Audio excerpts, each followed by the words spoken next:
Hi, my name is Deborah Lee Meehan. I am colonixlady.com. Thanks for joining us.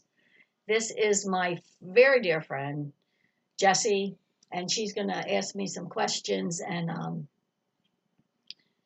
someday we're going to get her story. She doesn't know it. And of course, I couldn't get it unless she's in agreement. But I think she might be, but whoa, baby. So we're not gonna discuss this subject today with her because I gave her no warning. That wouldn't be fair. But we are going to discuss the topic of trauma because there are many different levels of health that people are aware of and aren't aware of. So we're gonna go there. Okay. So Jesse, what do you got for me? Lee, what is trauma? Oh, what is trauma? Whoa, that's trauma. But I have no idea. oh yeah, right. Yeah, she's going to write lots of books, and they're going to be so accurate because she lived it, and she pulled herself right out of it over time too. So, and it's been a really strong example to me because I've been through a lot of trauma too, and I've done my work, and I'm much older than her. So they're distant memories, thank God. But when I get to talk to her, I'm like, wow, I'm reminded of, whoo, and I'm thankful to be alive. And I'm just thankful to God for the fact that we can deal with these things.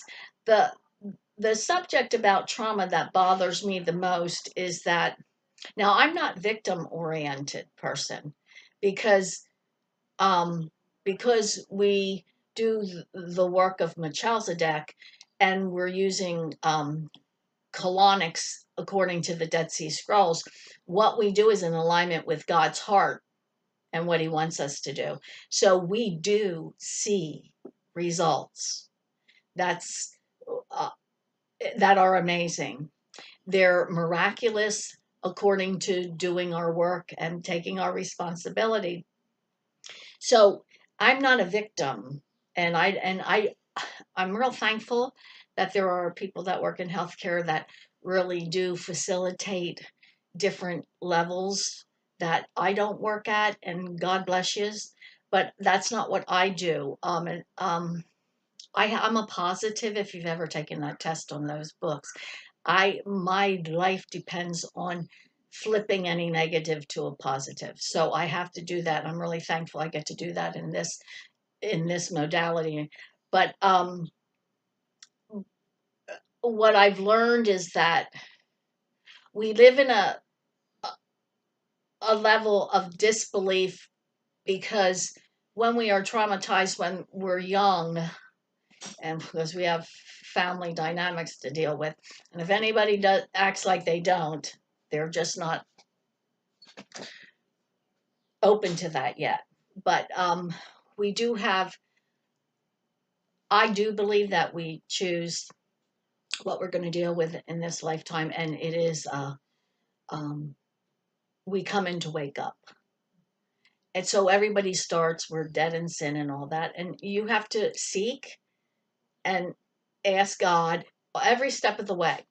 So everybody's going to be at different places, and that really needs to be understood. Everybody's going to be at different places. And the people who have done certain things and different levels can teach the people that haven't gotten there yet. So you're going to have different levels of teaching, um, and and bringing people back into the alignment, which is health and abundance and that sort of thing. So, but we have to see the darkness before we're gonna get healed. Like we have to validate. Like I remember there was I was learning the word and everything, and thank God I could reprogram myself with the positives of the word and knowing what God's heart was for me. But and some of it was okay. Well, it was all okay, but I didn't have any idea what that door was going to open because when you pray and you want to get healed, you better get ready. because it's not going to be a walk in the park. Okay, it's not. You're going to ask for to be. I want this. I like this. I want to be able to do this. I have these dreams, goals. I want to be like you, Jesus Christ. Well, get ready because it will be painstakingly hard, but at the same time, you will be evolving into Christ like. And it's the dying unto new life process. So we really don't know that because um, the reason when we're young and we're getting mistreated to various degrees, the reason we deny it is because it's going to keep us here on the earth. It would kill us if we really understood we were getting raped in the moment at age 3, okay, or just abandoned.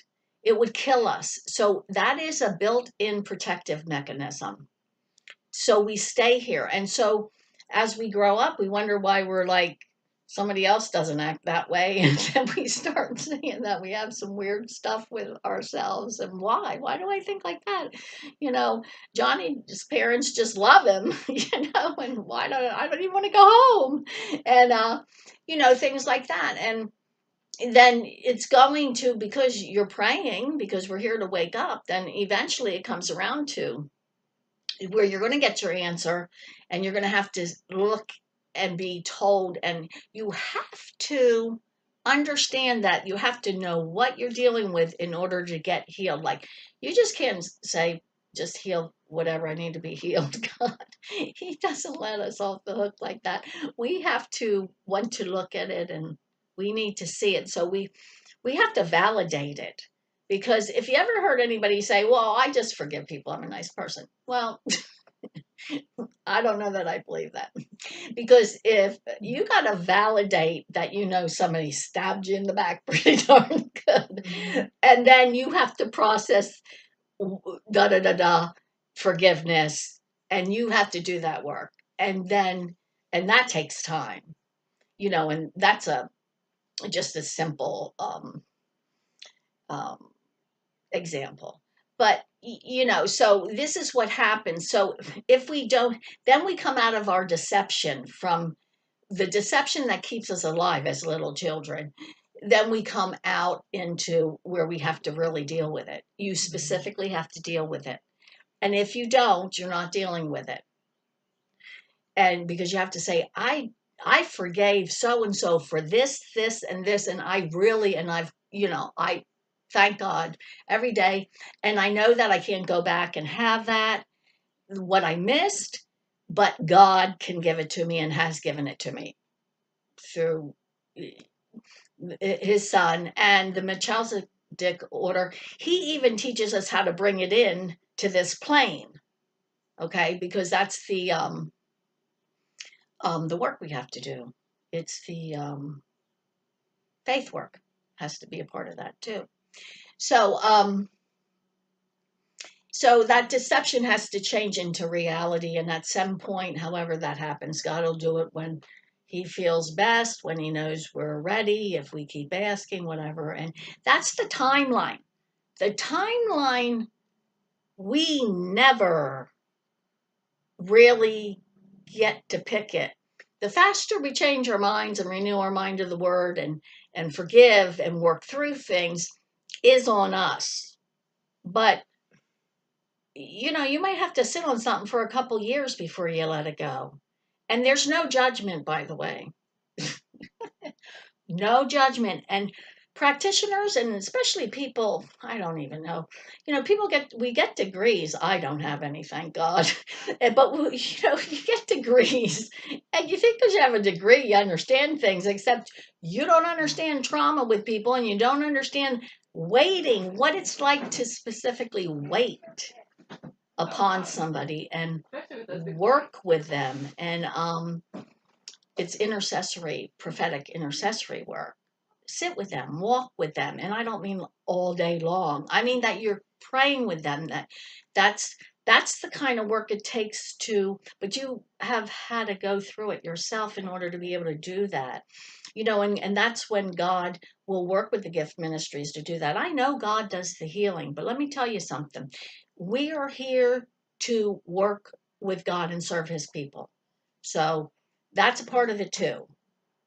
And sometimes we go too far either way, having people help us or saying, oh, God will take care of that. And God's thinking all along, no, like he told me, you clean your own bow.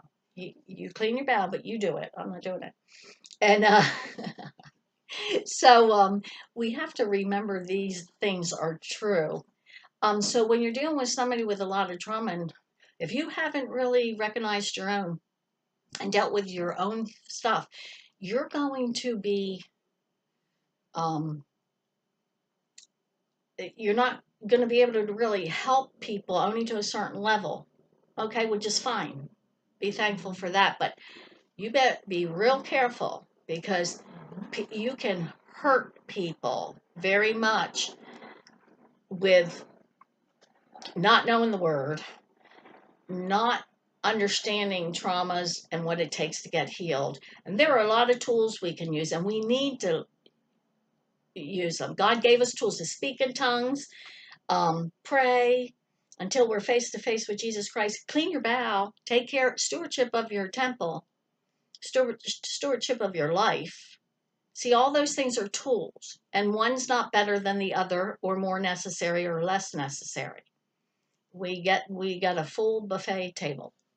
So, I don't know. Oh boy, I'm out of time. I want to tell you the story, but we'll have to do another video. We'll do it right after this. All But right. I really did want to talk about trauma, and what I've said is what I wanted to say. Um, do your own work. Take care of your own stuff first. Make sure you're with practitioners who really know how to. And by the way, if you don't clean your bowel and your organs, all the collected debris of the mental body um, uh, dysfunctions are in your body. You do need to clean your bowel as well as all the other ones, and don't leave any of them out. But find the right practitioners. Pray. God will just have them in your lap. He will. He always did that for me. He never missed it ever. And he'll tell you how long, what you need to learn. When you're healed, you don't even need to go back. And that's how it works. Um, so thank you. We're going to do another video. Thanks for joining us. And I hope you get to watch the next one because I'm going to tell you a story that is miraculous and from God. Thank you. All right. Thank you, Lane. Mhm.